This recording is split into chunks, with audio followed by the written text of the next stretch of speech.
Bonsoir, merci de nous rejoindre au sommaire de l'Africa Newsroom. Entretien du président congolais Denis Sassou Nguesso avec le Haut Comité des villes et tribus libyennes ce dimanche à Brazzaville. À l'issue des travaux, un mémorandum a été proposé. Celui-ci comprend des pistes de sortie de crise pour la Libye instable depuis 2011. Alors faut-il impliquer les tribus dans le règlement de la crise? Est-ce que c'est une décision pertinente? C'est la question au cœur du débat de ce soir. Le Parlement nigérien a voté la suppression des taxes sur les appels internationaux, une décision fustigée par l'opposition mais aussi par la société civile qui prévoit des manifestations dans les prochains jours. Nous ferons point sur la situation dans la deuxième partie de cette émission. Et dans notre Zoom culture et société du cinéma, nous vous emmènerons à la rencontre du réalisateur guinéen Thierno Souleymane Diallo, réalisateur engagé. Les thématiques qu'il développe continuent de faire écho à l'actualité, l'une d'elles, celle de l'immigration. Voilà pour les titres et pour le décryptage de cette actualité. Avec moi sur ce plateau, Saliou Camara, bonsoir. Bonsoir. Vous êtes le président de l'association Santé, Environnement et Développement. Sur ce plateau également, John Bell, bonsoir. Bonsoir. Alors vous êtes consultant finance, vous êtes également l'auteur de Maîtriser les produits dérivés en partant de zéro aux éditions John Bell. Merci d'être avec nous ce soir. Et sur ce plateau également, Daouda Tal, notre éditorialiste. Bonsoir Daouda. Bonsoir Zara, bonsoir à toutes et à tous. Commençons par l'actualité politique.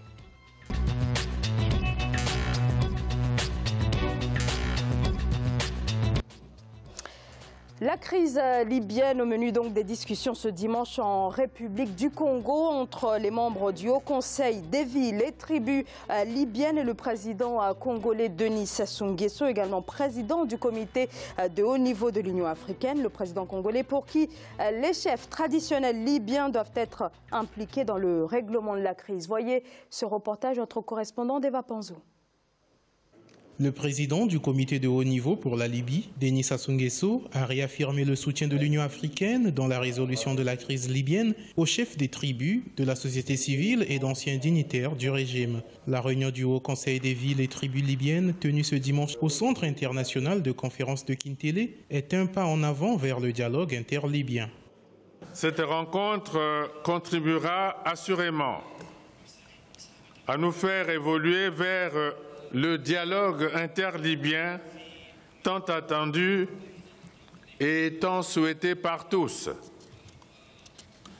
Je renouvelle ma disponibilité à poursuivre les efforts nécessaires pour la réconciliation nationale en Libye. Conduit par son coordonnateur, le Haut Conseil des villes et tribus libyennes a fondé les espoirs du peuple libyen sur les efforts entrepris par l'Union africaine dans le processus de paix. Les chefs des tribus libyennes continuent à dénoncer l'ingérence des puissances occidentales qui ont plongé la Libye dans le chaos. Nous condamnons sérieusement tout ce qui a été fait pour détruire la Libye. Pendant ces 6 dernières années, notre pays a sombré dans le chaos, c'est vrai. Mais on n'a jamais reçu d'excuses et de justifications de la France ou de l'Union européenne en général. En ce qui concerne ces faits, on n'a jamais eu de fondement réel ni d'explication sur tout ce qui s'est passé en Libye. Et ça reste toujours le résultat d'un désordre total dans lequel notre pays se trouve aujourd'hui à cause de ce qui a été fait par la France, l'Europe et d'autres pays. Notons que le Haut Conseil des tribus et villes libyennes est un organe composé de la société civile et d'anciens dignitaires du régime. La feuille de route proposée lors de la réunion du comité de haut niveau de l'Union africaine sur la Libye du 9 septembre 2017 prévoit la tenue du dialogue inclusif interlibyen en décembre 2017. Alors, outre la question, Daouda, de la crise en Libye, c'est le récent, pardonnez-moi, c'est la question de la vente de migrants, d'esclaves en Libye qui a également été évoquée dans le cadre de cette rencontre. Alors, des analystes de la vie politique libyenne ont pointé des cas où certaines tribus seraient directement impliquées dans le trafic de migrants, dans cette vente d'esclaves. Est-ce que là, il n'y a pas un non-sens dans cette volonté d'associer certaines de ces tribus-là à cette question-là? Bon, je crois que Encore, il faudrait vérifier cette information, mais je crois qu'il n'y a pas de non-sens à ce niveau, parce que même si certains chefs de tribus sont impliqués dans ce qu'il faut dénoncer, la vente de migrants comme des esclaves, je crois que c'est un crime, au passage, je crois que c'est vraiment un crime contre l'humanité. Il n'y a aujourd'hui dans ce monde rien de plus grave que ça. Et c'est le moment de le dire. À force d'en parler, j'ai l'impression que le sujet devient banal, alors que c'est très grave. Bon, ceci étant, même s'ils sont impliqués, les chefs de tribu, certains d'entre eux, au contraire, il faut les associer. Vous savez, quand vous voulez régler une crise, vous n'allez pas isoler systématiquement. Non, mais ça implique le fait peut-être de mener une enquête pour éclaircir un petit peu les choses. Déjà, ces tribus, on ne voit pas... voilà, comment ces tribus peuvent s'impliquer dans le démantèlement des réseaux quand elles-mêmes sont impliquées dans le trafic. L'un n'empêche pas l'autre. Vous savez, les politiques de DDR, même si ce n'est pas tout à fait le même contexte, démobilisation, réinsertion, désarmement, etc., quand il y a une guerre civile dans un pays quelconque, vous n'allez pas exclure dans le processus de paix les chefs rebelles. Pourtant, c'est des gens qui ont du sang dans les mains. C'est une évidence. Et là, même si on n'est pas tout à fait dans le même cas de figure, je crois que là, pareil, on ne peut pas vouloir régler ce problème en disant tout simplement ils ont été les responsables, il ne faut pas les impliquer dans la recherche de solutions. Maintenant, les impliquer, ça veut dire quoi? Ça ne veut pas dire l'impunité. Ça veut dire que parmi eux, ceux qui sont victimes doivent être condamnés et lourdement condamnés. Mais également, il faudrait voir avec eux pour qu'ils dénoncent tout le réseau, parce que ce n'est pas seulement eux, il y a tout un réseau, il y a toute une chaîne. Bien sûr, mais quand voilà, certaines de ces tribus sont, encore une fois, sont impliquées, comment elles vont participer à démanteler tout le trafic? La contradiction que vous soulevez, mais ceci étant, le problème il est global. Il y a une déstabilisation de la Libye, ce qui a entraîné une migration et des migrants qui se sont fait prendre en otage et la vente d'esclaves, ce qui est horrible. Maintenant, vous ne pouvez pas non plus dire on ne dialogue pas avec eux parce que tout simplement, ils sont impliqués dans la vente d'esclaves. Est-ce qu'il faut dialoguer avec eux ou peut-être, John Bell, les entendre sur les allégations peut-être qui ont été portées contre certaines de ces tribus, notamment la tribu Toubou, qui, voilà, le chef de cette tribu a reconnu il y a quelques mois que voilà, la vente d'esclaves lui rapportait quand même un certain gain.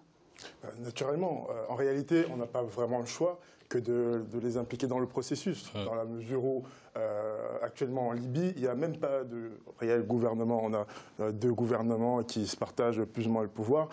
Donc c'est un peu l'anarchie. Dans ces cas-là, on est obligé d'impliquer ces chefs parce que ce sont eux en fait qui contrôlent la situation. Enfin, moi, je les ai écoutés parler. Ils ont l'air de découvrir un peu la solution, de dire qu'ils vont faire des enquêtes. Mais tout le monde sait bien que c'est un dialogue douce où ils savent très bien ce qui se passe. Et il faut absolument les impliquer.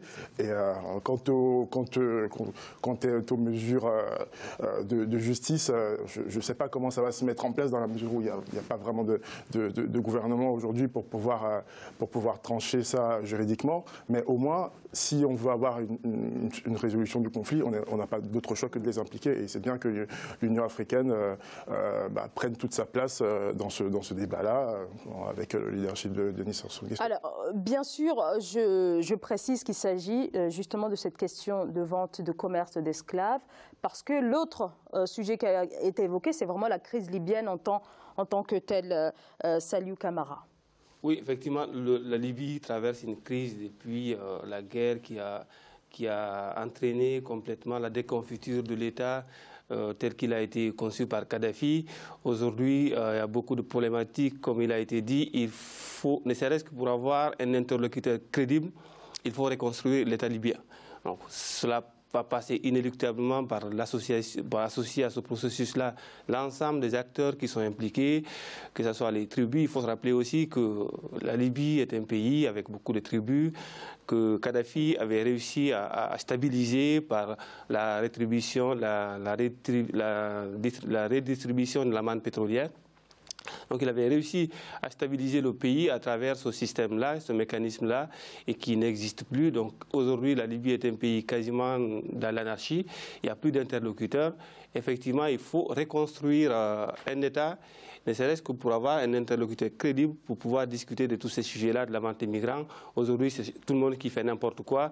On ne sait pas qui fait quoi. Là, toute personne qui a un peu de moyens, qui a un peu de réseau, peut s'impliquer dans ce processus-là. Tout ça dénote du fait que l'État n'existe plus. Donc, à mon avis, toutes les actions qui vont dans le sens de la reconstitution de l'État libyen aideront à résoudre non seulement les problèmes libyens, mais aussi tous ces problèmes de migrants qu'on connaît aujourd'hui à travers la vente d'esclaves qui constituent quand même, comme il a été dit, pour moi aujourd'hui le phénomène le plus grave et le plus dangereux qui guette notamment les jeunes migrants qui sont le plus souvent des jeunes qui partent avec l'espoir qu'ils vont arriver ailleurs avec des moyens conséquents de pouvoir donner une vie un peu paisible à leur famille et qui se retrouvent quasiment soit noyés dans la mer ou esclaves nulle part où ils ne connaissent personne. Donc ça, c'est des phénomènes assez dangereux. Donc il faut, comme je l'ai dit, il faut reconstruire l'État libyen, avoir un interlocuteur avec qui discuter, et ça passera inéluctablement par associer tous les acteurs qui sont impliqués. Alors j'aimerais quand même vous entendre sur cette question de commerce d'esclaves. Est-ce que, comme j'ai posé la même question à vos interlocuteurs tout à l'heure, est-ce qu'il faut associer ces tribus, en tout cas certaines d'entre elles, à cette question, au démantèlement des réseaux, ou bien il faut déjà, pour l'Union africaine, lancer directement une enquête sur ces tribus? Alors, toutes ne sont pas impliquées, bien entendu, mais certaines d'entre elles seraient impliquées dans le trafic d'êtres humains. Moi, je pense que l'urgence aujourd'hui, c'est de récupérer déjà les gens qui sont en esclavage. Les enquêtes judiciaires, le processus judiciaire tel que nous le souhaitons, ça va se mettre en place dans le temps. Mais aujourd'hui, l'urgence, c'est de pouvoir récupérer tous ces jeunes aujourd'hui qui sont détenus et qui sont faits esclaves. Cela passera par l'implication de ces tribus qui sont au quotidien en contact avec soit les passeurs, soit les réseaux qui les connaissent mieux que tout le monde. Il faut se rappeler quand même, la Libye, c'est un vaste pays, un pays désertique. Donc, ce n'est pas n'importe qui pourra être en mesure de dire aujourd'hui que je vais en Libye pour résoudre un tel problème sans pouvoir associer les acteurs locaux qui sont sur place. Donc, pour l'instant, dans l'immédiat, je pense qu'il faut absolument travailler avec ces tribus pour pouvoir, ne serait-ce que pour identifier les personnes qui sont impliquées dans les réseaux. Mais certaines de ces tribus, encore une fois, sont impliquées, seraient impliquées elles-mêmes. Oui, de toute façon, j'irai même un petit peu plus loin, c'est-à-dire que c'est comme des otages. Ces migrants sont pris en otage, là. Effectivement, on parle de 400 000 personnes qui seraient actuellement détenues ici et là en Libye. Exactement. Alors, soit vous larguez des bombes là où sont ceux qui les détiennent et par la même occasion vous tuez ces migrants qui sont détenus, soit vous essayez de négocier avec les réseaux traditionnels, les chefs des tribus, etc., même s'ils sont impliqués, de façon à leur dire abandonnez ce que vous faites, sinon il y a des représailles, etc. Donc, ça veut dire qu'il y a une certaine impunité, alors Non, mais il y a une impunité, bien entendu. Il y a une impunité. Quand on parle de... Là, à l'heure actuelle, certains parlent même de crimes contre l'humanité. C'est un crime Donc, ça veut dire que ces personnes-là doivent être jugées. Oui, mais avant de les juger, moi je pense qu'avant de les juger, il faut d'abord libérer les personnes. Et pour libérer ces personnes-là, encore une fois, la Libye c'est un vaste pays. Personne aujourd'hui, aucun expert au niveau international aujourd'hui ne pourra vous dire que je vais aller me rendre en Libye. Même les ONG ont du mal même à faire de l'assistance humanitaire. Donc ces tribus-là qui sont impliquées, il faut évidemment qu'elles soient de bonne volonté. Et je pense que l'action internationale, l'indignement au niveau international a suscité une certaine émotion qui a fait que beaucoup de personnes, même en Libye, sont aujourd'hui sensibilisées à ces phénomènes-là et se disent finalement, nous sommes là en train de faire quelque chose qui ne... Alors encore, c'est des pays musulmans, hein, ils savent bien que ce qu'ils sont en train de faire est en contradiction totale avec leur pratique religieuse, avec l'islam. Donc ils sont un peu sensibilisés, ils sont un peu en émoi. Donc je pense que si on leur fait confiance et qu'on et qu'on leur implique dans ce processus-là, on pourra déjà arriver à soustraire ces jeunes qui sont dans des conditions encore assez difficile de cette situation d'esclavage. Ce qui n'exclut pas de les poursuivre ce qui en aval, ce qui en aval n'exclut pas le processus judiciaire, mais l'urgence pour le moment, c'est de soutirer les jeunes de ce processus d'esclavage. Alors, John Bell, au total, ce sont 40 chefs traditionnels que le président Denis Sassou Nguesso souhaite associer aux pistes de sortie de crise. La crise libyenne qui dure donc depuis 2011. De quelle légitimité disposent aussi les tribus de la Libye ? Comme il a été dit, la Libye c'est un pays qui est constitué en tribus, donc en réalité il ne faut pas voir les choses comme ce qu'on peut avoir dans nos pays. Là-bas c'est vraiment ça, l'unité administrative, les tribus. Donc ils ont en réalité pas mal de pouvoir, donc ils sont quasiment incontournable en fait dans le processus si on veut pouvoir trouver une solution.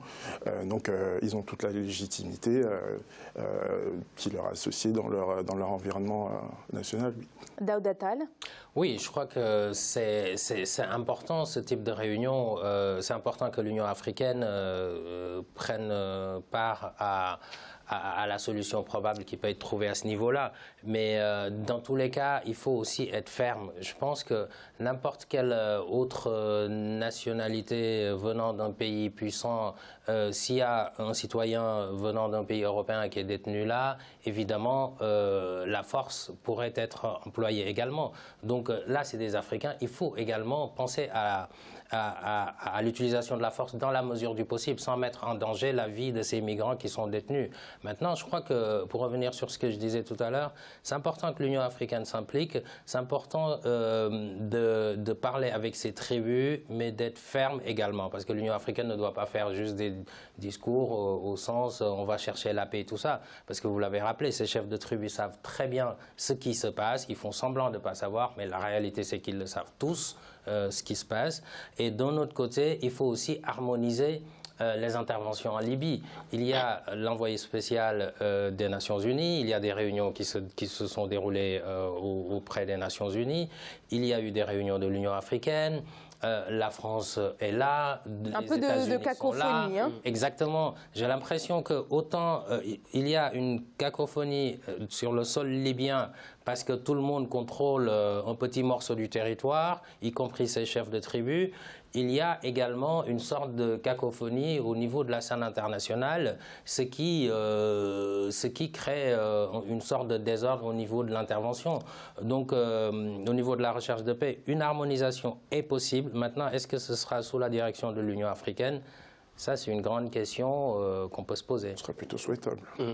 Dans tous les cas, les tribus sont un acteur incontournable. On sait que la Libye compte des dizaines de tribus. Et d'ailleurs, sous l'ancien régime de Mouammar Kadhafi, il a composé pendant de longues années avec les tribus. Donc, c'est vraiment un acteur avec qui il faut discuter, en tout cas en ce qui concerne la crise libyenne en tant que telle. Effectivement, comme beaucoup de pays, il n'y a pas que la Libye où il y a les tribus qui ont du pouvoir. Au Ghana, vous avez un pouvoir royal même au sein du Ghana, même au Bénin. Donc les tribus, voilà, au nord du Mali, donc en Afrique, les tribus représentent des acteurs majeurs, que ce soit l'organisation sociale, l'organisation politique et l'organisation.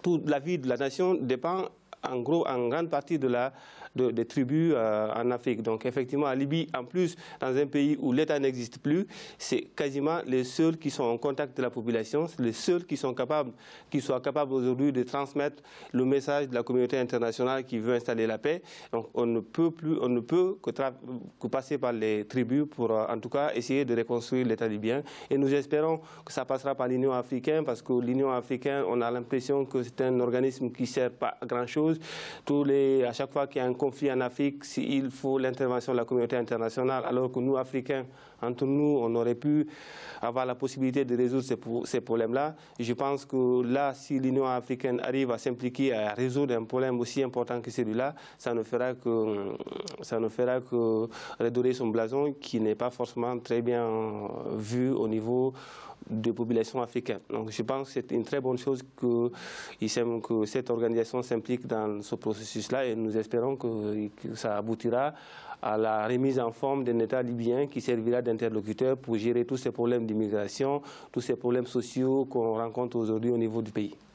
Daouda Tall, c'est un début de réponse de la part de l'Union africaine? Bon, c'est un début de réponse, mais ce n'est pas la première rencontre de ce type. Encore une fois, on sépare la question de la vente d'esclaves et celle de la crise libyenne en tant que telle. Oui. Sur la vente d'esclaves, est-ce que c'est un début de réponse? Parce que beaucoup disaient que voilà, l'Union africaine a condamné immédiatement, juste après la vidéo de CNN, mais beaucoup disaient qu'il faudrait quand même passer à l'action. Oui, c'est un début de réponse, c'est un début de solution, le fait de dialoguer, mais je crois que c'est un début assez timide, je dirais. Timide. C'est un début timide parce que condamner, tous les pays ont condamné, ok, mais très bien, mais condamner, ça ne suffit pas. Je pense que là, il y a une urgence humanitaire véritable. Aucun être humain ne doit être détenu aujourd'hui quelque part sans aucune raison, a fortiori une vente d'êtres humains.